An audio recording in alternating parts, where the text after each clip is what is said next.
Well, congratulations, Pat. What does that mean to you? That's huge. I think that's the pinnacle of international cricket, winning a one-day World Cup, especially over here in India in front of a crowd like this. Phones off, please, Cole. First press conference. Can we get rid of that bloke? Yeah, that's huge. It's been a big year for everyone, but our cricket team's been to here in India, Ashes World Test Championship, and to top it off with this is just huge. And these are the moments that you'll remember for the rest of your life. So why is it the pinnacle? It's just every international team comes together. You only get a shot at it every 4 years. Even if you have a 10-year career, you might only get 2 chances at it. And it's just the whole cricket world stops for this World Cup, so it doesn't get any better. Yeah, much better. But you always spoke about the 2015 World Cup being like a highlight of your career. But to win a World Cup in India, this stadium with so many people, and the silence you spoke about as well, like, can you just take us through that journey today, like from getting to the ground to now? Yeah, I mean, I always like to say I'm pretty relaxed, but I was a little bit nervous this morning. Just pacing around, waiting for it to kind of get started. Just seeing the sea of blue in the hotel, getting nearer the ground and just seeing the sea of blue making its way to the ground, all the cars parked with their selfie cameras out. You knew you were walking into something pretty special, and then to walk out, for the toss and just see 130,000 blue Indian shirts, it's an experience you'll never forget. So awesome day, and I mean the good thing was they weren't too noisy for most of it. Pat, a couple of things. Now that it's run and wind, what did you really think of the pitch? And B, what was behind the decision to bowl first, given how well it worked out? The pitch played pretty well, actually. It was quite slow and basically no bounce. But I don't think the bounce was anything different to anywhere else in the tournament. Probably didn't spin as much as I thought it was. Yesterday it looked really dry. But it was quite firm today, so the wicket was fine really. And then the toss, we were kind of umming and ahhing right up until the toss really. But I thought half a chance of the wicket getting better tonight.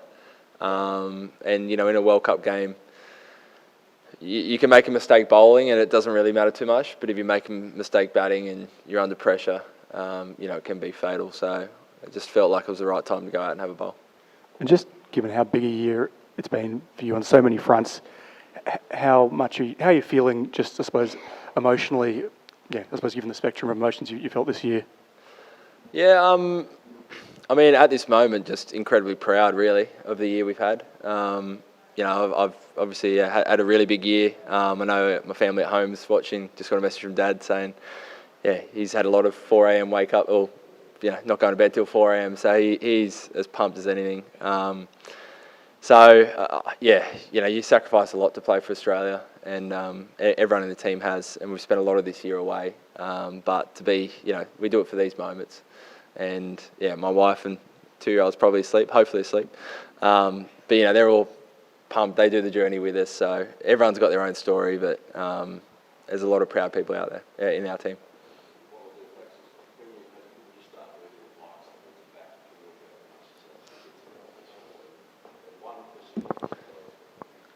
But as a leader, we saw very good leadership from you. We saw especially going back to Afghanistan when you made a good supporting role with Maxwell. How do you feel about your leadership throughout the tournament, and how do you rate Travis Head innings today?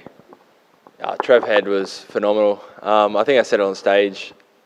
I mean, I think a lot of credit should also go to Andrew McDonald and George Bailey, the selectors, to take a punt. He had a broken finger or broken hand for the half of the tournament, but to keep him in the squad was a huge risk.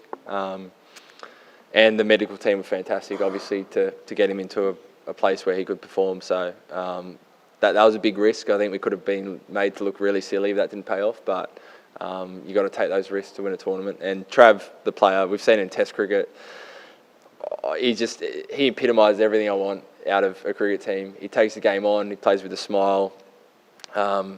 He just puts the pressure right back onto the opposition, and he's just great fun to be around. So I couldn't be happier for Trav.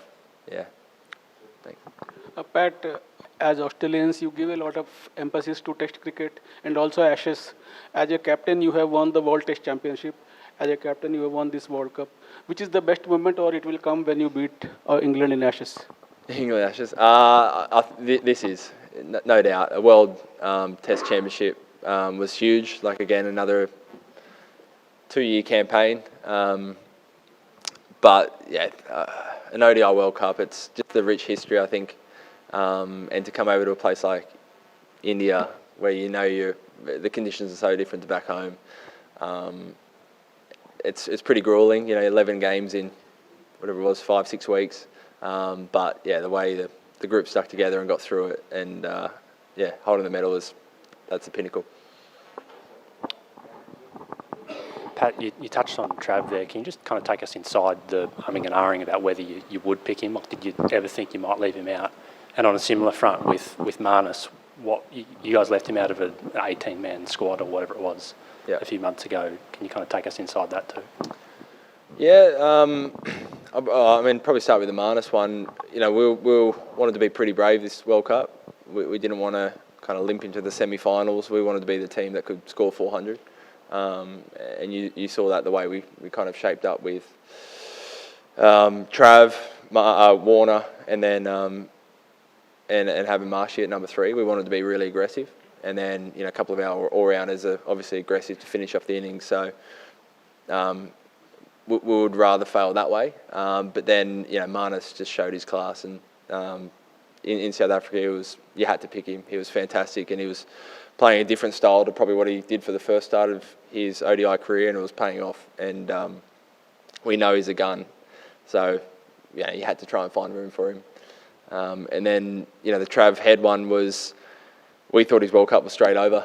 It wasn't until I think it was about the next night afterwards where Ronnie came up to me. He's like, "Haven't slept all last night. I think we're going to keep him. We're going to take the risk. He might be right for the Netherlands, and then if we're going to make the finals and we want to win the World Cup, I think he needs to be there for the finals." So it was his idea, and again, great work by the medical team, and it means you probably don't have the second spinner in your squad, which is a risk, but obviously paid off. Just on today's game, when you got Virat out, is that about as sweet a moment as you've had on a cricket field? Yeah, I think so, yeah. We did take a second in the huddle just to acknowledge the silence that was going around the crowd. It just felt like it was one of those days where it was all made for him to score another 100 like he normally does, and that was satisfying. Pat, you'll remember you went to see Bruce Springsteen, I think, during the Ashes, right at the start of the summer, to prepare for one of the days of the Ashes. What was last night's preparations? Boss wasn't playing at Ahmedabad last night.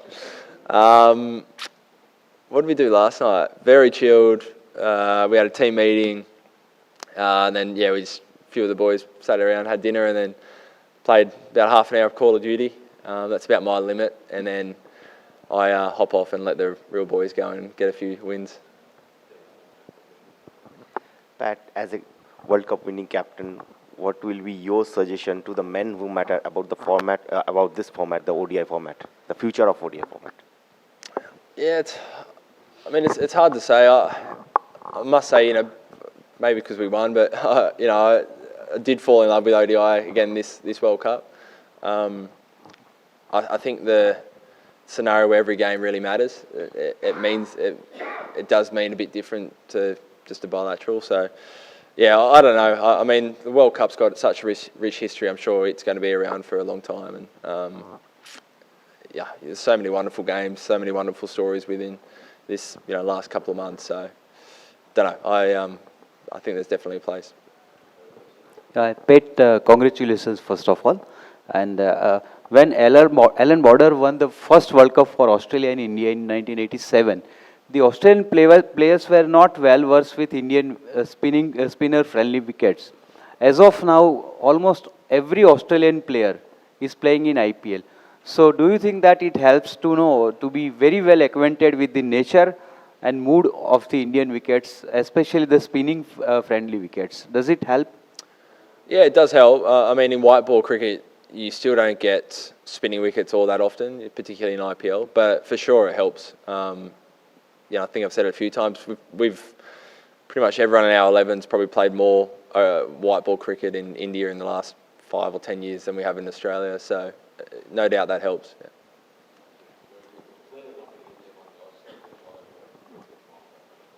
Pat, there's been a couple of years where Australia they had a really tough time and going through, and yet you've come out, you won a World Test Championship, you now won a World Cup. Is it fair to say that Australia's back on the perch as the best side in the world?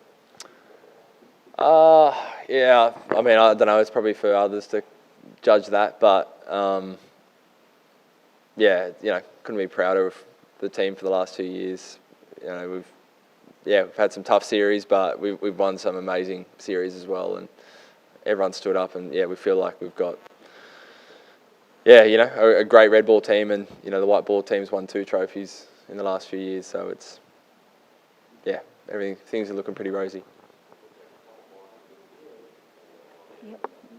Captain, I just wanted to know the making of a champion team. You've been involved with this team for a long time. How has it been? How tough is it to go out there and do the job every time? I mean, it's really tough because you're playing against the best teams in the world, and every team wants to achieve the same thing. So, it's really tough. I always keep saying about our team, we've got a lot of experience, and we've got many different characters, which is great. You want that in a team, but everyone buys in. Everyone does what the team needs. Everyone's there to look after each other, and I think that's something that's contributed to a few of our successes over the years. Yeah. Skipper, what was the thinking behind giving short spells to your bowlers, all 7 bowlers, except you who bowled 5 overs, 1 long spell? All of the bowlers bowled either 1 over spell or 2 over spell. What was the thinking behind that? Yeah, it's, in say Test cricket, when you're trying to find a wicket, you might change some fielders and some bowling plans. Feels like in one-day cricket you don't have as many options, so we thought maybe the way to upset the rhythm rather than setting some wacky fields is to just go 1 over spells. So seemed to kind of take them an over to settle in, so we just kept going and tried pretty much everyone there for an over, and everyone did a great job, and it makes kind of sequencing in the back 10 overs a little bit easier as well when you've got plenty of resources to draw on.